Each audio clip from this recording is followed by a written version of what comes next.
Hi guys, എല്ലാവർക്കും മറ്റൊരു വീഡിയോയിലേക്ക് സ്വാഗതം. ഇപ്പോൾ നമ്മൾ ഇറ്റലിയിലാണ്. നമ്മൾ ഇതുവരെ ഇറ്റലിയിൽ നിന്നും പോയില്ല. ഇത് നമ്മുടെ ഇറ്റലിയിലെ മൂന്നാമത്തെ ദിവസമാണ്. നമ്മൾ കൊളോസിയം കണ്ടു. എത്രയോ ചരിത്രം ഉറങ്ങുന്ന ഒരു സ്ഥലമാണ് ഈ കൊളോസിയം എന്ന് പറയുന്നത്. നമ്മൾ അവിടെ നിന്ന് മുന്നിലേക്ക് നടന്നു.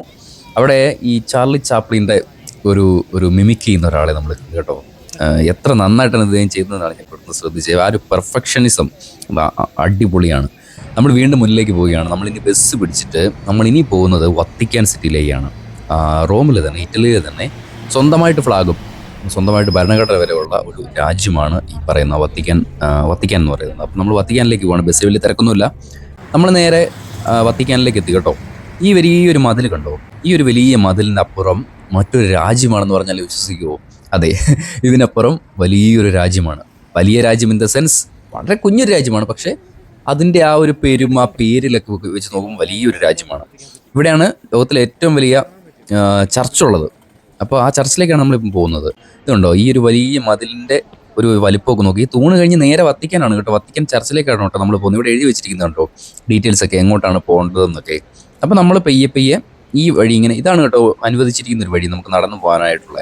ഇതാണ് നമ്മൾ വലിയൊരു അങ്കണത്തിലേക്ക് വന്നിരിക്കുകയാണ്. ഇതാണ് ഈ കാണുന്ന ഒരു സൈഡിലാണ് വത്തിക്കാൻ ചർച്ച് എന്ന് പറയുന്നത്. അതിന് മുമ്പിലുള്ള ഒരു വലിയ ഗ്രൗണ്ടാണിത്. ഇവിടെ ഒരുപാട് കാര്യങ്ങൾ നമുക്ക് കാണാം. വലിയ തിരക്കാണ്. ഒരുപാട് കാര്യങ്ങൾ നമുക്കിവിടെ കാണാൻ വേണ്ടി പറ്റും കേട്ടോ. എത്ര ബ്യൂട്ടിഫുൾ ആണെന്ന് നോക്കി. ആ ഒരു വെയിലടിച്ചിട്ടേ ആ ഒരു ബിൽഡിംഗ് ഒക്കെ തിളങ്ങി ഇങ്ങനെ നിൽക്കുന്നത്. ഇവിടെ ഒരു ഫൗണ്ടൈൻ ഉണ്ട് കേട്ടോ. ഒരു അത്ര വലുപ്പം എന്ന് പറയാനില്ല, എന്നാലും നല്ല ഒരു ബ്യൂട്ടിഫുൾ ആയിട്ടുള്ള ഫൗണ്ടൈൻ ഉണ്ട്.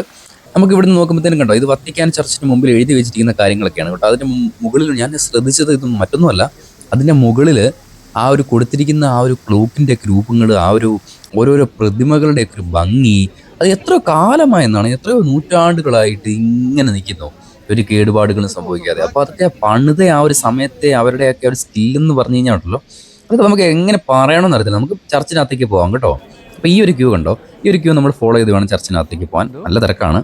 അപ്പോൾ ഈ ഒരു തൂണ് കണ്ട, ഈ തൂണ് നമ്മൾ ഒരു 5-6 പേര് വട്ടം പിടിച്ചാൽ ഇതൊന്നും എത്തത്തുള്ളൂ. അത്രയും വലിപ്പമാണ് കേട്ടോ ഒരു തൂണിന്. നമ്മൾ അകത്തേക്ക് വന്നിട്ടുണ്ട്. നമ്മൾ ആ ഒരു ചെക്കിങ് പ്രോസസ്സൊക്കെ കഴിഞ്ഞിട്ട് നമുക്ക് അകത്തേക്ക് വന്നിട്ടുണ്ട്. നമ്മളിനി പള്ളിയുടെ ഉള്ളിലേക്ക് പോകാനായിട്ടുള്ള ആ ഒരു വഴിയെ ബാക്കി ആളുകളുടെ കൂടെ തന്നെ നമ്മൾ വീണ്ടും നടക്കുകയാണ് പള്ളിയുടെ ഉള്ളിലേക്ക് കയറാനായിട്ട്.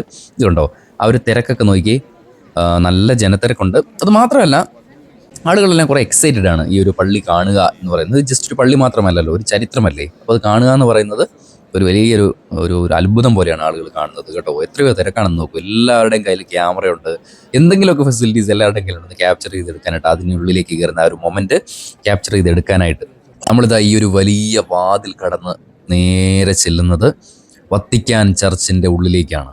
ഒരു ലോക അത്ഭുതങ്ങളുടെ കൂട്ടത്തിൽ വരുന്ന വത്തിക്കാൻ ചർച്ചിൻ്റെ ഉള്ളിലേക്കാണ് നമ്മളിപ്പം പോകുന്നത് കേട്ടോ. ആ മുകളിലേക്കൊക്കെ നോക്കൂ, ആ സീലിംഗ് ഒക്കെ നോക്കൂ, എത്ര ഭംഗിയാണെന്ന് നോക്കൂ. ഒരു ചിത്രമില്ലാത്ത, ഒരു കളർഫുൾനെസ് ഇല്ലാത്ത ഒറ്റ ഏരിയ ഈ ഒരു പള്ളിയിലില്ല കേട്ടോ. അതാണ് ഞാൻ ശ്രദ്ധിച്ചൊരു കാര്യം എന്ന് പറഞ്ഞു കഴിഞ്ഞാൽ, ഒരു പ്ലെയിൻ ആയിട്ട് കിടക്കുന്ന ഒരു ഏരിയ ഇല്ല. എന്തെങ്കിലുമൊക്കെ ഒരു വർക്ക്, എന്തെങ്കിലും ഒരു ചെറിയ ഒരു ഹാൻഡ് വർക്ക്, എന്തെങ്കിലുമൊക്കെ ആ ഒരു ഏരിയയിൽ അവർ വരുത്തിയിരിക്കും. അതാണ് അവരുടെ ഏറ്റവും വലിയൊരു പ്രത്യേകത. ഇറ്റാലിയൻസിൻ്റെ ഏറ്റവും വലിയൊരു പ്രത്യേകത അതാണ് കേട്ടോ. ആ ഒരു ചുവർ ചിത്രങ്ങളൊക്കെ നോക്കൂ. നമ്മളിനി മുന്നിലേക്ക് പോകുമ്പോഴത്തേനും കുറേ ചെറിയ ചെറിയ ഗേറ്റുകളുണ്ട് കേട്ടോ. അത് ആ ജനത്തിരക്കിനെ നിയന്ത്രിക്കാനായിട്ടാണ് ആ ഗേറ്റ് വെച്ചിരിക്കുന്നത്. നമ്മൾ ആ ഗേറ്റ് കടന്ന് നേരെ മുമ്പിലേക്ക് പോവുകയാണ്. ഈ മുമ്പിലേക്ക് പോകുന്നതിനനുസരിച്ച് ആ ഒരു ചർച്ചിൻ്റെ വലിപ്പം നമ്മുടെ മുമ്പിലേക്ക് ഇങ്ങനെ കൂടി വരുന്നതായിട്ട് നമുക്ക് തോന്നും കേട്ടോ. ഇവിടെ കണ്ട കുറേ ചെയറൊക്കെ അറേഞ്ച് ചെയ്തിരിക്കുന്നു. ഇവിടെ പ്രാർത്ഥനയൊക്കെ നടക്കുമ്പോഴത്തേനും ആളുകൾക്ക് ഇരിക്കാൻ വേണ്ടിയിട്ടോ. ഇപ്പോൾ അത് ക്ലോസ് ചെയ്ത് വെച്ചിരിക്കുകയാണ്, പ്രാർത്ഥനയൊന്നും നടക്കുന്നില്ലാത്തത് കൊണ്ട്. ആ ഒരു സീലിങ്ങിൻ്റെ ഭംഗിയാണ് കേട്ടോ. എനിക്ക് അവിടുന്ന് ക്യാമറ അങ്ങ് തിരിക്കാൻ തോന്നുന്നില്ല. ഇതുണ്ടോ, ഇത് അൾത്താരയിൽ അറേഞ്ച് ചെയ്ത് വെച്ചിരിക്കുന്ന, അൾത്താര എന്ന് പറഞ്ഞാൽ വൈദികൻ അച്ഛൻ പ്രാർത്ഥന ചെല്ലുന്ന ഒരു സ്ഥലമാണ് കേട്ടോ. ആ ഒരു സ്ഥലത്തെ ഒരു അറേഞ്ച്മെൻറ്റ് കണ്ടോ. എല്ലാം ഇതിൽ ഈ സ്വർണം പോലെ കാണുന്നതൊക്കെ സ്വർണ്ണമാണ് കേട്ടോ. അത് സ്വർണ്ണത്തിൻ്റെ ലീഫാണ്. യഥാർത്ഥ സ്വർണം അല്ല, അതിൻ്റെ സ്വർണ്ണത്തിൻ്റെ ലീഫ് വെച്ച് സെറ്റ് ചെയ്തിരിക്കുന്ന ഭാഗങ്ങളാണ് കേട്ടോ. ഇത് നമ്മുടെ പത്രോസ് സ്ലീഹയാണ് കേട്ടോ ഈ കാണുന്നത്. അദ്ദേഹം ഒരു താക്കോലൊക്കെ പിടിച്ച് അവിടെ ഇങ്ങനെ ഇരിക്കുകയാണ് കേട്ടോ. അപ്പോൾ നമ്മൾ വീണ്ടും ആ ഒരു പള്ളിയുടെ ഉള്ളിലേക്ക് ഒന്ന് ശ്രദ്ധ തിരിച്ചിരിക്കുകയാണ് കേട്ടോ. ഇതാ ഞാൻ പറഞ്ഞത്, ആ ഒരു ലീഫ് എന്ന് പറഞ്ഞില്ലേ, സ്വർണ്ണത്തിൻ്റെ ലീഫ് എന്ന് പറഞ്ഞാൽ നോക്കി, ആ ഒരു സ്വർണ്ണത്തിൻ്റെ ലീഫ് കറക്റ്റായിട്ട് അറേഞ്ച് ചെയ്ത് വെച്ചിരിക്കുന്നുണ്ട്. ബാക്കിയൊന്നും ഒരുപാട് സ്വർണ്ണമല്ല, പക്ഷേ ഇതൊക്കെ സ്വർണ്ണത്തിൻ്റെ ലീഫാണ്. ഞാനിങ്ങനെ മുഴുവൻ ആ ഒരു ആളുകളുടെ അടുത്ത് നിന്ന് കറങ്ങി കണ്ടു കേട്ടോ. ഒരു ബാൽക്കണിയൊക്കെ ഇതുവരെ ഒരുപാട് ബാൽക്കണികൾ ഇവിടെ നമുക്ക് കാണാൻ പറ്റും കേട്ടോ. ഈ ഒരു ആൾത്താരയുടെ, ഈ വൈദികൻ പ്രാർത്ഥിക്കുന്ന ആൾത്താരയുടെ ബേസിലെ ഭാഗമാണ് കേട്ടോ നമ്മളിപ്പം കാണുന്നത്. ആ ഒരു സ്റ്റെപ്പിലൊക്കെ അറേഞ്ച് ചെയ്തിരിക്കുന്ന ആ കാർപ്പറ്റൊക്കെ നോക്കൂ, എത്ര ഭംഗിയായിട്ടാണ് കൊടുത്തിരിക്കുന്നത്, എത്ര ബ്യൂട്ടിഫുൾ ആയിട്ടാണ് കൊടുത്തിരിക്കുന്നത്. ഇതാണ് ഭംഗി, ഇതാണ് ആർക്കിടെക്ചർ ഭംഗി, ഇതാണ് സൗന്ദര്യബോധം, ഇതാണ് സൗന്ദര്യബോധം. അതാണ് ഞാൻ വീണ്ടും വീണ്ടും പറയുകയാണ്, ഇതാണ് സൗന്ദര്യബോധം. ഇതൊക്കെ നമ്മൾ നിന്ന് കാണണം. ലോകത്തെ എല്ലാ, പ്രത്യേകിച്ച് ആർക്കിടെക്റ്റായിട്ടൊക്കെ ആവണം എന്ന ആഗ്രഹമുള്ളവരൊക്കെ ആണെങ്കിൽ ഇതൊന്നും ഒന്ന് കാണണം. ഈ ഒരു പ്രതിമയുടെയൊക്കെ ഒരു ഭംഗി നോക്കൂ, ഒരു എത്ര പെർഫെക്ഷൻ ആണോ നോക്കൂ. ആ ഒരു പള്ളിയിലേക്ക് അത് വെക്കുന്ന ആ ഒരു ബുദ്ധി എന്ന് പറഞ്ഞു കഴിഞ്ഞാൽ ഉണ്ടല്ലോ, എത്ര കണ്ടോ ആ ഒരു പെർഫെക്ഷൻ നോക്കൂ. അതായത് ആ ജീവൻ തുടിക്കുക എന്നൊക്കെ നമ്മളിങ്ങനെ പറയില്ലേ, ആ ഒരു സംഭവം നമുക്ക് ഇവിടെ വരുമ്പോഴത്തേനും ഈ പ്രതിമകളൊക്കെ കാണുമ്പോഴത്തേനും നമുക്കിങ്ങനെ തോന്നും കേട്ടോ. മാതാവിൻ്റെ രൂപമാണെങ്കിലും ബാക്കി എല്ലാ വിശുദ്ധന്മാരുടെ രൂപമാണെങ്കിലും എല്ലാം ഭയങ്കര രസമായിട്ടാണ് കൊടുത്തിരിക്കുന്നത്. നമുക്ക് എത്ര പറഞ്ഞാലും തീരാത്തത്ര പറയാനും കാഴ്ചകൾ നമുക്കിവിടെ ഉണ്ട് കേട്ടോ. അപ്പം ഞാൻ അത്യാവശ്യമുള്ള ഭാഗങ്ങൾ മാത്രം എടുത്താണ് കേട്ടോ ഈ വീഡിയോ എടുത്തിരിക്കുന്നത്. ഇത് കണ്ടോ, ഇതിന് മുന്നിലേക്ക് പോകുമ്പോഴത്തേനും ഇവിടെ മറ്റൊരു കാഴ്ച നമുക്ക് കാണാൻ വേണ്ടി പറ്റും. ഇത് കണ്ടോ, യോസേപ്പ് പിതാവും ഈശോയും കൂടെ ഉള്ളൊരു രൂപമാണ് നമുക്കിവിടെ കാണുന്നത്. ആ ഒരു സീലിങ്ങിലൊക്കെ കൊടുത്തിരിക്കുന്ന ആ രൂപങ്ങളൊക്കെ നോക്കൂ, നല്ല രസമാണ്. പിന്നെ കുറച്ച് റെഡ് ഷെയ്ഡൊക്കെ വരുന്നുണ്ട് കേട്ടോ. നമ്മളിപ്പോൾ ഈ വാം ലൈറ്റ് വന്ന് ബൂസ്റ്റ് ചെയ്യുമ്പോഴത്തേനും അതിനെ ഒന്ന് വാമപ്പ് ചെയ്യാനായിട്ടുള്ളൊരു വാം ലൈറ്റ്സ് ഉണ്ടല്ലോ, അതാണ് ഇവിടെ മുഴുവൻ കൊടുത്തിരിക്കുന്നത്. ഇത് മറ്റൊരു ഇൻട്രസ്റ്റിംഗ് ആയിട്ടുള്ളൊരു രൂപമാണ് കേട്ടോ ഞാനിവിടെ കണ്ടത്. ഇതിൻ്റെ ഒരു പ്രത്യേകത എന്ന് പറഞ്ഞു കഴിഞ്ഞാൽ ഇതിൻ്റെ താഴെ ഒരു മാതാവിൻ്റെ രൂപവും അതിൻ്റെ താഴെ കണ്ടോ ഒരു അസ്ഥികൂടമാണ്. അസ്ഥികൂടം അത് നമ്മുടെ ഈ സാത്താൻ്റെ ഒരു സിമ്പിളായിട്ട് കൊടുത്തിരിക്കുന്ന കേട്ടോ. അതിനെ ചവിട്ടി വരുന്ന മാതാവ് എന്നുള്ള രീതിക്ക് ഇതുണ്ട്. ഒരുപാട് മെഴുകുതിരികൾ, എത്രയോ പ്രാർത്ഥനകളായിരിക്കും അല്ലേ ഇവിടേക്ക് വരുന്ന ആളുകളുടെ ഈ ഒരു മെഴുകുതിരികൾ എന്ന് പറഞ്ഞു കഴിഞ്ഞാൽ. ഒരുപാട് ആളുകൾ ആ ഒരു വന്ന് മെഴുകുതിരികൾ കത്തിക്കുന്നു. അതൊക്കെ ഇലക്ട്രോണിക് ആണ് കേട്ടോ, ഇലക്ട്രോണിക് മെഴുകുതിരികളാണ്. ഒരുപാട് ആളുകൾ വന്ന് മെഴുകുതിരികൾ കത്തിക്കുന്നു. ഒരുപാട് ആളുകൾ അവരെ പ്രാർത്ഥിക്കുന്നത് കാണാൻ കുറേ നേരമായിട്ട്. ഇപ്പം ഞാൻ വീഡിയോ അവിടെ അകത്ത് വന്നിട്ട് ഷൂട്ട് ചെയ്യുന്ന സമയം തൊട്ട് പ്രാർത്ഥിക്കുന്നവരെ കാണാൻ പറ്റും. ഈ കാണുന്നതൊക്കെ ഇവിടെ വെളിയിൽ ഇറങ്ങിയപ്പോഴത്തേന് ഞാൻ കണ്ട കുറച്ച് ആളുകളാണ് കേട്ടോ. ഇവരെന്ന് പറഞ്ഞാൽ സ്റ്റാച്ചു പോലെയാണ് നിൽക്കുന്നത്, അനങ്ങാതെ ഇങ്ങനെ നിൽക്കുന്നത്. ഇവർക്ക് ശ്വാസം ഉണ്ടോ എന്ന് ഓർക്കും. അനങ്ങാതെ ഇങ്ങനെ കാവൽക്കാരുടെ ഒരു സിമ്പിളായിട്ട് അനങ്ങാതെ നിൽക്കും. ഒരൊറ്റ അനക്കം, ഒരു കൈ അനങ്ങ, ഒന്നുമില്ല അവർക്ക്. പിന്നെ ആരെങ്കിലും പുറകിൽ നിന്ന് വന്നു കഴിഞ്ഞാൽ മാത്രം അവരൊന്ന് മാറിക്കൊള്ളും, അത്രേ ഉള്ളൂ. അതുപോലെ ഇങ്ങനെ അനങ്ങാതെ ഇങ്ങനെ നിൽക്കും. ഇതുണ്ട് ഈ പള്ളിയുടെ ഭംഗി നോക്കി, എന്ത് രസമാണെന്ന് നോക്കി. ആ ഒരു പില്ലർ, അതിൻ്റെയൊക്കെ വലിപ്പം എന്ന് പറഞ്ഞാൽ നമുക്കൊന്നും അങ്ങ് ഊഹിക്കാൻ പറ്റത്തില്ല. അതിൻ്റെയൊക്കെ തൊട്ട് താഴെ ചെന്നൊന്നും നിൽക്കണം.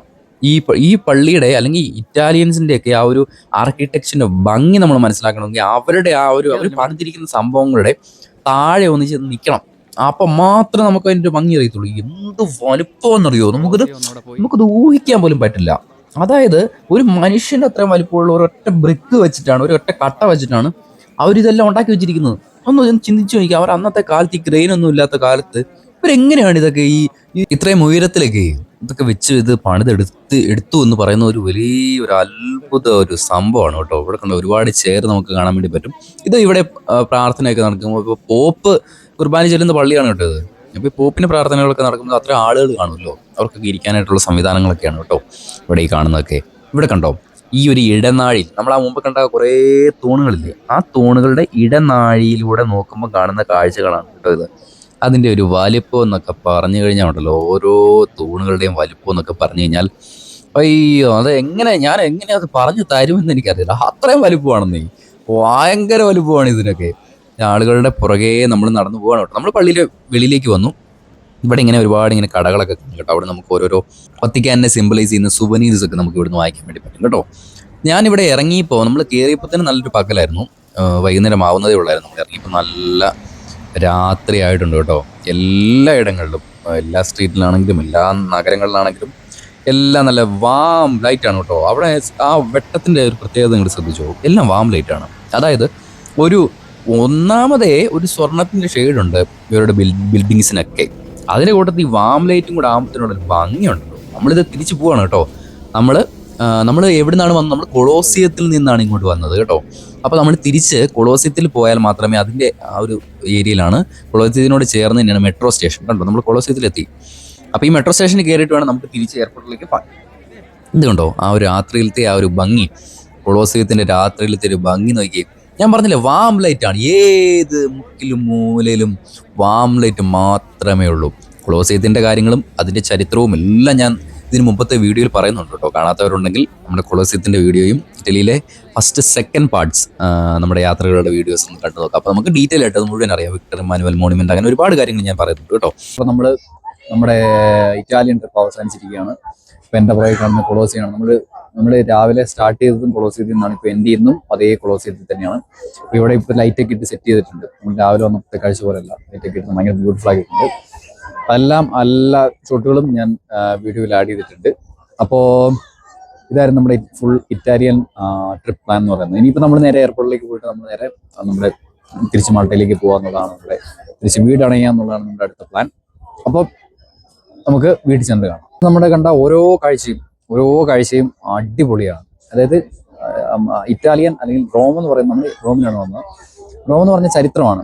നമ്മൾ മറ്റുള്ളൊരു നാട്ടിൽ പോകുന്നവരല്ല. റോം എന്ന് പറഞ്ഞാൽ ഫുൾ ചരിത്രത്തിൻ്റെ ഒരു നാടാണ്. പണ്ടത്തെ റോമാ സാമ്രാജ്യത്തിൻ്റെ കാലം തൊട്ട് ടിൽ നൗ വരെയുള്ള ഒരു ചരിത്രം. നമ്മൾ വത്തിക്കാൻ സിറ്റിയിൽ നമ്മൾ പള്ളിയിൽ പോയി, വത്തിക്കാനുള്ള മെയിൻ പോപ്പ് ചർച്ചിൽ പോയി. ഓക്കെ, അപ്പോൾ നമുക്ക് വീട്ടിൽ ചെന്നിട്ട് അടുത്ത പരിപാടി നോക്കാം. നമ്മൾ മെട്രോ സ്റ്റേഷനിൽ എത്തിയപ്പോഴത്തേനും അവിടെ ഒരു ഇന്ത്യൻ ഷോപ്പിൽ കയറിയിട്ട്, ഇവിടേക്ക് ഇന്ത്യൻ ഷോപ്സുകളുണ്ട് കേട്ടോ. അവിടെ ഷവർമ റോള് നമ്മൾ കഴിച്ചിട്ടുണ്ട് കേട്ടോ. ഒരു പെപ്സി മാഞ്ച് കുടിച്ചിട്ടുണ്ട്. ഇവിടെയൊക്കെ കുറച്ച് എക്സ്പെൻസീവ് ആണ് കേട്ടോ ഫുഡൊക്കെ. അപ്പോൾ വരുന്നവരുണ്ടെങ്കിൽ നോക്കിയും കണ്ടും നിന്നാൽ മാത്രമേ നമുക്ക് ആ ഒരു എക്സ്പെൻസ് മാനേജ് ചെയ്യാൻ വേണ്ടി പറ്റത്തുള്ളൂ കേട്ടോ. നമ്മൾ ബസ്സിൽ കയറി തിരിച്ചിതേ ഇത് നോക്കൂ, രാത്രിയിലത്തെ ഇറ്റലിയുടെ മുകളിലെ കാഴ്ചയാണ്. രാത്രിയിൽ ഇറ്റലി കത്തി നിൽക്കുകയാണ്, പ്രകാശിച്ചിങ്ങനെ നിൽക്കുകയാണ്. അപ്പോൾ നമുക്ക് മറ്റൊരു വീഡിയോ ആയിട്ട് കാണാം. ബൈ.